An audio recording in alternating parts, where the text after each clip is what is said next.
ॐ विष्णवे नमः। ॐ लक्ष्मीपतये नमः। ॐ कृष्णाय नमः। ॐ वैकुण्ठाय नमः। ॐ गरुडध्वजाय नमः। ॐ परब्रह्मणे नमः। ॐ जगन्नाथाय नमः। ॐ वासुदेवाय नमः। ॐ त्रिविक्रमाय नमः। ॐ दैत्यान्तकाय नमः। ॐ मधुरिपवे नमः। ॐ तारक्ष्यवाहनाय नमः। ॐ सनातनाय नमः। ॐ नारायणाय नमः।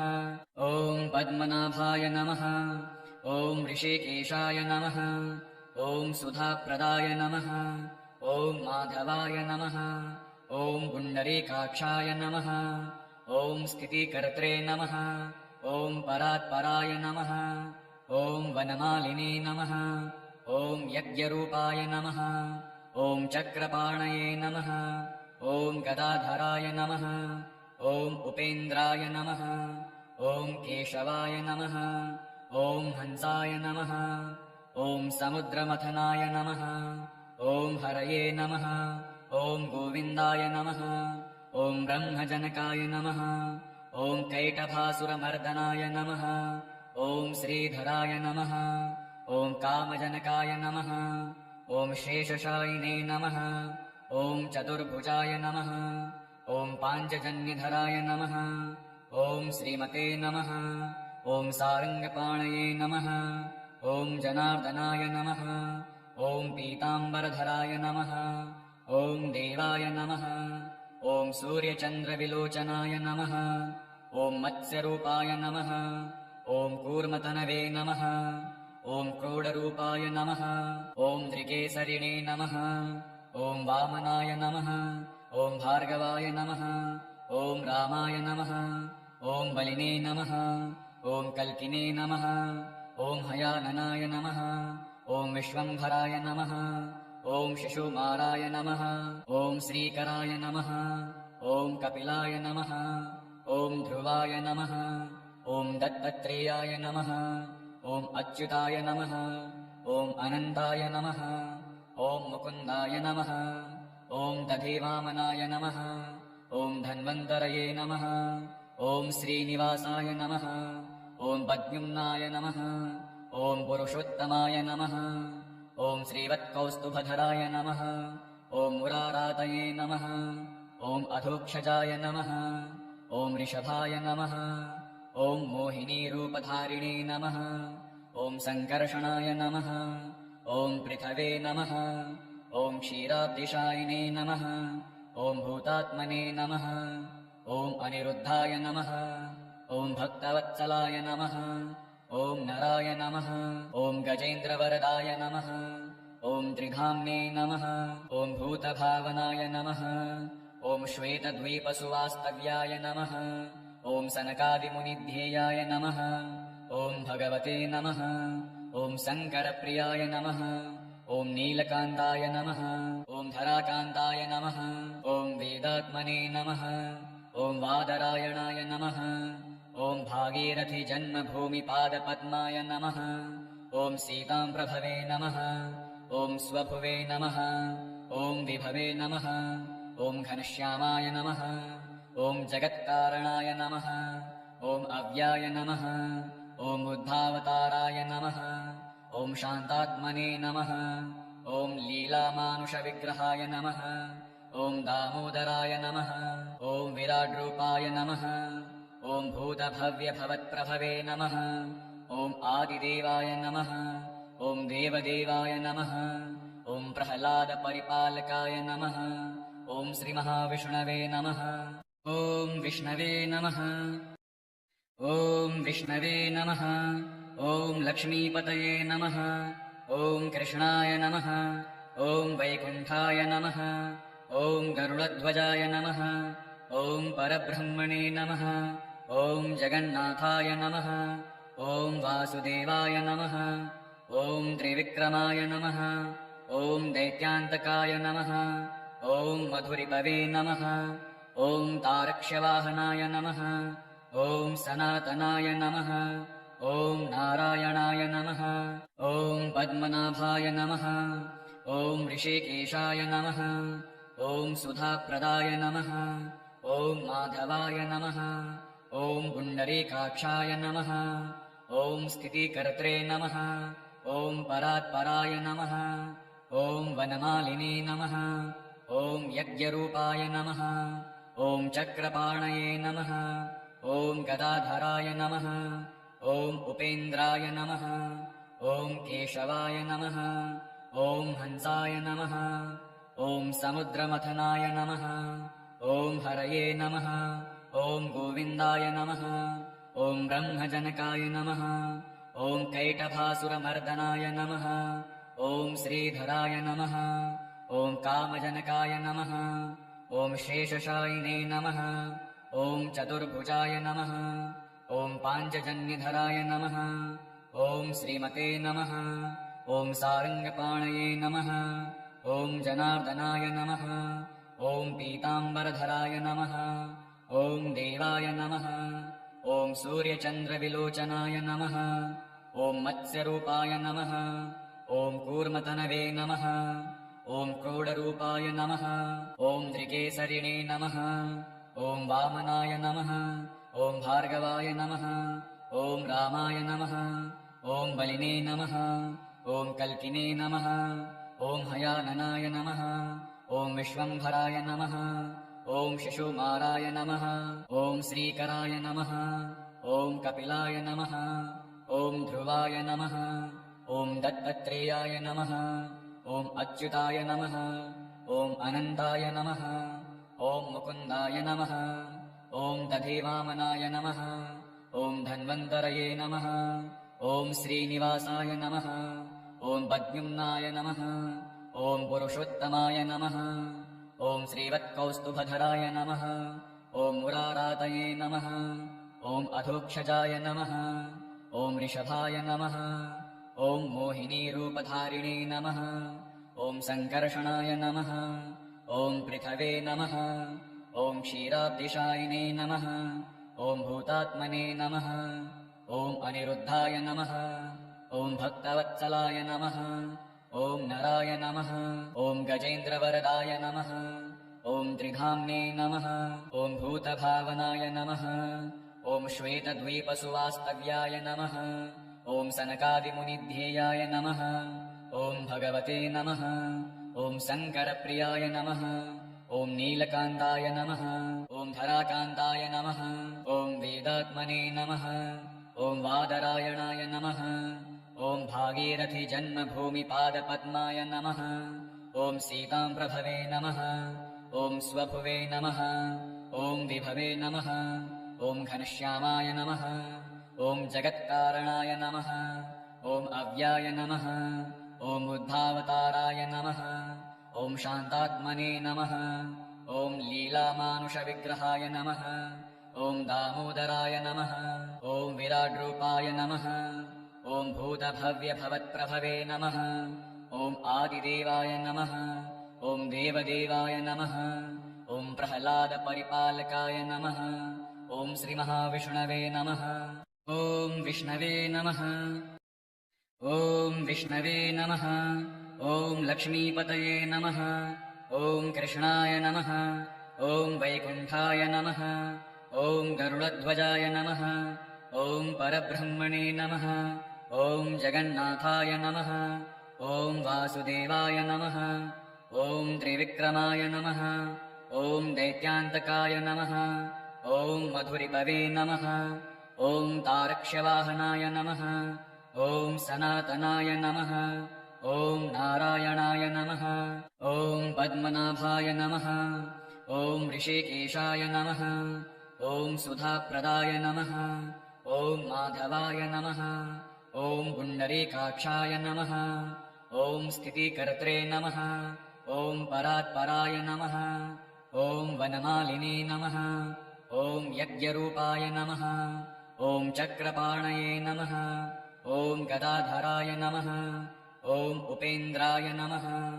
ॐ केशवाय नमः। ॐ हंसाय नमः। ॐ समुद्रमथनाय नमः। ॐ हरये नमः। ॐ गोविन्दाय नमः। ॐ ब्रह्मजनकाय नमः। ॐ कैटभासुरमर्दनाय नमः। ॐ श्रीधराय नमः। ॐ कामजनकाय नमः। ॐ शेषशायिने नमः। ॐ चतुर्भुजाय नमः। ॐ पाञ्चजन्यधराय नमः। ॐ श्रीमते नमः। ॐ सारङ्गपाणये नमः।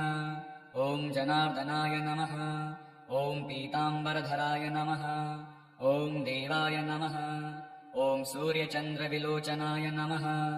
ॐ मत्स्यरूपाय नमः। ॐ कूर्मतनवे नमः।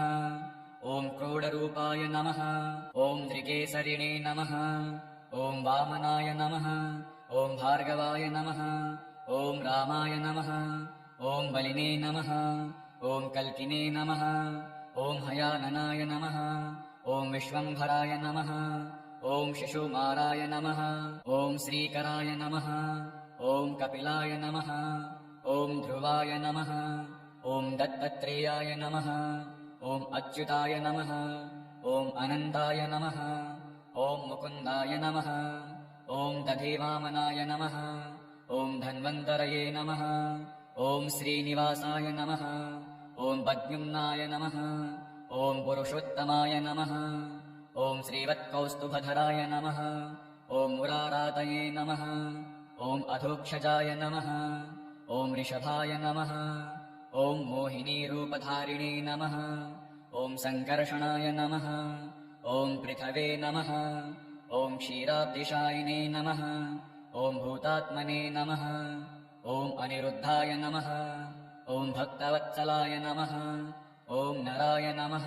ॐ गजेन्द्रवरदाय नमः। ॐ त्रिधाम्ने नमः। ॐ भूतभावनाय नमः। ॐ श्वेतद्वीपसुवास्तव्याय नमः। ॐ सनकादिमुनिध्येयाय नमः। ॐ भगवते नमः। ॐ शङ्करप्रियाय नमः। ॐ नीलकान्ताय नमः। ॐ धराकान्ताय नमः। ॐ वेदात्मने नमः। ॐ वादरायणाय नमः। ॐ भागीरथीजन्मभूमिपादपद्माय नमः। ॐ सीताम्प्रभवे नमः। ॐ स्वभुवे नमः। ॐ विभवे नमः। ॐ घनश्यामाय नमः। ॐ जगत्कारणाय नमः। ॐ अव्याय नमः। ॐ बुद्धावताराय नमः। ॐ शान्तात्मने नमः। ॐ लीलामानुषविग्रहाय नमः। ॐ दामोदराय नमः।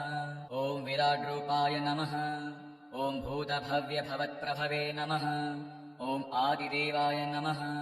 ॐ देवदेवाय नमः। ॐ प्रह्लादपरिपालकाय नमः। ॐ श्रीमहाविष्णवे नमः। ॐ विष्णवे नमः। ॐ विष्णवे नमः। ॐ लक्ष्मीपतये नमः। ॐ कृष्णाय नमः। ॐ वैकुण्ठाय नमः। ॐ गरुडध्वजाय नमः। ॐ परब्रह्मणे नमः। ॐ जगन्नाथाय नमः। ॐ वासुदेवाय नमः। ॐ त्रिविक्रमाय नमः। ॐ दैत्यान्तकाय नमः। ॐ मधुरिपवे नमः। ॐ तारक्ष्यवाहनाय नमः। ॐ सनातनाय नमः। ॐ नारायणाय नमः। ॐ पद्मनाभाय नमः। ॐ ऋषिकेशाय नमः। ॐ सुधाप्रदाय नमः। ॐ माधवाय नमः। ॐ पुण्डरीकाक्षाय नमः। ॐ स्थितिकर्त्रे नमः। ॐ परात्पराय नमः। ॐ वनमालिने नमः। ॐ यज्ञरूपाय नमः। ॐ चक्रपाणये नमः। ॐ गदाधराय नमः। ॐ उपेन्द्राय नमः। ॐ केशवाय नमः। ॐ हंसाय नमः। ॐ समुद्रमथनाय नमः। ॐ हरये नमः। ॐ गोविन्दाय नमः। ॐ ब्रह्मजनकाय नमः। ॐ कैटभासुरमर्दनाय नमः। ॐ श्रीधराय नमः। ॐ कामजनकाय नमः। ॐ शेषशायिने नमः। ॐ चतुर्भुजाय नमः। ॐ पाञ्चजन्यधराय नमः। ॐ श्रीमते नमः। ॐ सारङ्गपाणये नमः। ॐ जनार्दनाय नमः। ॐ पीताम्बरधराय नमः। ॐ देवाय नमः। ॐ सूर्यचन्द्रविलोचनाय नमः। ॐ मत्स्यरूपाय नमः। ॐ कूर्मतनवे नमः। ॐ क्रोडरूपाय नमः। ॐ त्रिकेसरिणे नमः। ॐ वामनाय नमः। ॐ भार्गवाय नमः। ॐ रामाय नमः। ॐ बलिने नमः। ॐ कल्किने नमः। ॐ हयाननाय नमः। ॐ विश्वम्भराय नमः। ॐ शिशुमाराय नमः। ॐ श्रीकराय नमः। ॐ कपिलाय नमः। ॐ ध्रुवाय नमः। ॐ दत्तात्रेयाय नमः। ॐ अच्युताय नमः। ॐ अनन्ताय नमः। ॐ मुकुन्दाय नमः। ॐ दधिवामनाय नमः। ॐ धन्वन्तरये नमः। ॐ श्रीनिवासाय नमः। ॐ पद्युम्नाय नमः। ॐ पुरुषोत्तमाय नमः। ॐ श्रीवत्कौस्तुभधराय नमः। ॐ मुरारातये नमः। ॐ अधोक्षजाय नमः। ॐ ऋषभाय नमः। ॐ मोहिनीरूपधारिणे नमः। ॐ सङ्कर्षणाय नमः। ॐ पृथवे नमः। ॐ क्षीराब्धिशायिने नमः। ॐ भूतात्मने नमः। ॐ अनिरुद्धाय नमः। ॐ भक्तवत्सलाय नमः। ॐ नराय नमः। ॐ गजेन्द्रवरदाय नमः। ॐ त्रिधाम्ने नमः। ॐ भूतभावनाय नमः। ॐ श्वेतद्वीपसुवास्तव्याय नमः। ॐ सनकादिमुनिध्येयाय नमः। ॐ भगवते नमः। ॐ शङ्करप्रियाय नमः। ॐ नीलकान्ताय नमः। ॐ धराकान्ताय नमः। ॐ वेदात्मने नमः। ॐ वादरायणाय नमः। ॐ भागीरथीजन्मभूमिपादपद्माय नमः। ॐ सीताम्प्रभवे नमः। ॐ स्वभुवे नमः। ॐ विभवे नमः। ॐ घनश्यामाय नमः। ॐ जगत्कारणाय नमः। ॐ अव्याय नमः। ॐ बुद्धावताराय नमः। ॐ शान्तात्मने नमः। ॐ लीलामानुषविग्रहाय नमः। ॐ दामोदराय नमः। ॐ विराड्रूपाय नमः। ॐ भूतभव्यभवत्प्रभवे नमः। ॐ आदिदेवाय नमः। ॐ देवदेवाय नमः। ॐ प्रह्लादपरिपालकाय नमः। ॐ श्रीमहाविष्णवे नमः। ॐ विष्णवे नमः। ॐ विष्णवे नमः। ॐ लक्ष्मीपतये नमः। ॐ कृष्णाय नमः। ॐ वैकुण्ठाय नमः। ॐ गरुडध्वजाय नमः। ॐ परब्रह्मणे नमः। ॐ जगन्नाथाय नमः। ॐ वासुदेवाय नमः। ॐ त्रिविक्रमाय नमः। ॐ दैत्यान्तकाय नमः। ॐ मधुरिपवे नमः। ॐ तारक्ष्यवाहनाय नमः। ॐ सनातनाय नमः। ॐ नारायणाय नमः। ॐ पद्मनाभाय नमः। ॐ ऋषिकेशाय नमः। ॐ सुधाप्रदाय नमः। ॐ माधवाय नमः। ॐ पुण्डरीकाक्षाय नमः। ॐ स्थितिकर्त्रे नमः। ॐ परात्पराय नमः। ॐ वनमालिने नमः। ॐ यज्ञरूपाय नमः। ॐ चक्रपाणये नमः। ॐ गदाधराय नमः। ॐ उपेन्द्राय नमः। ॐ केशवाय नमः। ॐ हंसाय नमः। ॐ समुद्रमथनाय नमः। ॐ हरये नमः। ॐ गोविन्दाय नमः। ॐ ब्रह्मजनकाय नमः। ॐ कैटभासुरमर्दनाय नमः। ॐ श्रीधराय नमः। ॐ कामजनकाय नमः। ॐ शेषशायिने नमः। ॐ चतुर्भुजाय नमः। ॐ पाञ्चजन्यधराय नमः। ॐ श्रीमते नमः। ॐ सारङ्गपाणये नमः। ॐ जनार्दनाय नमः। ॐ पीताम्बरधराय नमः। ॐ देवाय नमः। ॐ सूर्यचन्द्रविलोचनाय नमः। ॐ मत्स्यरूपाय नमः। ॐ कूर्मतनवे नमः। ॐ क्रोडरूपाय नमः। ॐ त्रिकेसरिणे नमः। ॐ वामनाय नमः। ॐ भार्गवाय नमः। ॐ रामाय नमः। ॐ बलिने नमः। ॐ कल्किने नमः। ॐ हयाननाय नमः। ॐ विश्वम्भराय नमः। ॐ शिशुमाराय नमः। ॐ श्रीकराय नमः। ॐ कपिलाय नमः। ॐ ध्रुवाय नमः। ॐ दत्तात्रेयाय नमः। ॐ अच्युताय नमः। ॐ अनन्ताय नमः। ॐ मुकुन्दाय नमः। ॐ दधिवामनाय नमः। ॐ धन्वन्तरये नमः। ॐ श्रीनिवासाय नमः। ॐ पद्युम्नाय नमः। ॐ पुरुषोत्तमाय नमः। ॐ श्रीवत्कौस्तुभधराय नमः।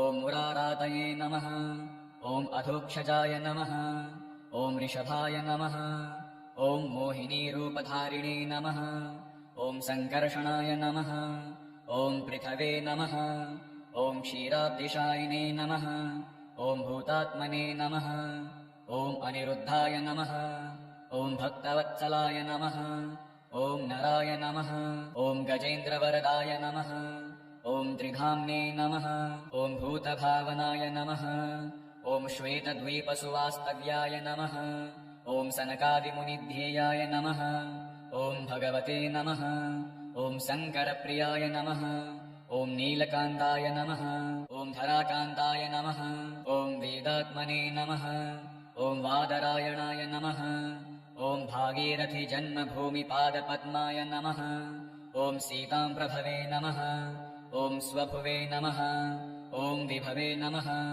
ॐ घनश्यामाय नमः ॐ जगत्कारणाय नमः ॐ अव्याय नमः ॐ बुद्धावताराय नमः ॐ शान्तात्मने नमः ॐ लीलामानुषविग्रहाय नमः ॐ दामोदराय नमः ॐ विराड्रूपाय नमः ॐ भूतभव्यभवत्प्रभवे नमः ॐ आदिदेवाय नमः ॐ देवदेवाय नमः ॐ प्रह्लादपरिपालकाय नमः ॐ श्रीमहाविष्णवे नमः ॐ विष्णवे नमः।